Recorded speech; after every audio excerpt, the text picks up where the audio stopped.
আজ আমি শেয়ার করছি ব্রেড মালাই রোল। তার জন্য একটা প্যান বসিয়ে দিয়ে দিলাম লিকুইড দুধ, এরপর দিয়ে দিলাম গুঁড়ো দুধের সঙ্গে লিকুইড দুধটা ভালোভাবে মিশে গেলে দিয়ে দিলাম পরিমাণ মতন চিনিটা দিয়ে ভালোভাবে মিশিয়ে দিয়ে দিলাম কুচনো বাদাম দিয়ে ব্রেড মালাই রোলের পুরটা আমি রেডি করে নিয়েছি। এবার দিয়ে দিয়েছি কড়াইতে 500 ml লিকুইড দুধটাকে খুব ভালোভাবে জাল করে নিয়ে দিয়ে দিলাম পরিমাণ মতন চিনিটা দিয়ে ভালো করে মিশিয়ে নিয়ে দিয়ে দিলাম এলাচের দানা।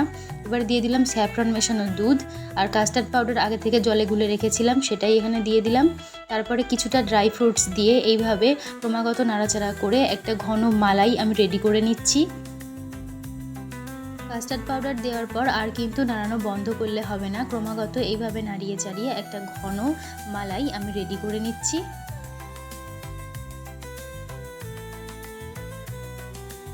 মালাইটা এখানে রেডি হয়ে যাওয়ার পর গ্যাস অফ করে দিয়ে একটু ঠান্ডা হতে দিচ্ছি। ততক্ষণে আমি নিয়ে নিয়েছি কয়েকটা ব্রেডের চারপাশটা এভাবে কাঁচি দিয়ে কেটে আমি বাদ দিয়ে দিচ্ছি। এরপর একটা বেলনি দিয়ে ভালোভাবে ব্রেডগুলোকে আমি এইভাবে পাতলা করে বেলে নিচ্ছি। বেলে নেওয়ার পর আগে থেকে রেডি করা পুরটা ভিতরে এইভাবে দিয়ে রোল করে দিলাম। রোল করে দিয়ে লবঙ্গ দিয়ে সাজিয়ে নিচ্ছি। এরপর ওপর থেকে যে মালাইটা রেডি করে রেখেছিলাম সেটাই দিয়ে দিলাম আর কিছুটা ড্রাই ফ্রুটস, এখানে আমন্ড আর কাজু বাদাম দিয়ে দিচ্ছি আর দিয়ে দিচ্ছি স্যাফরন। এরপর নর্মাল ফ্রিজে 1 ঘন্টার মতো রেখে ঠান্ডা করে নিলেই ব্রেড মালাই রোল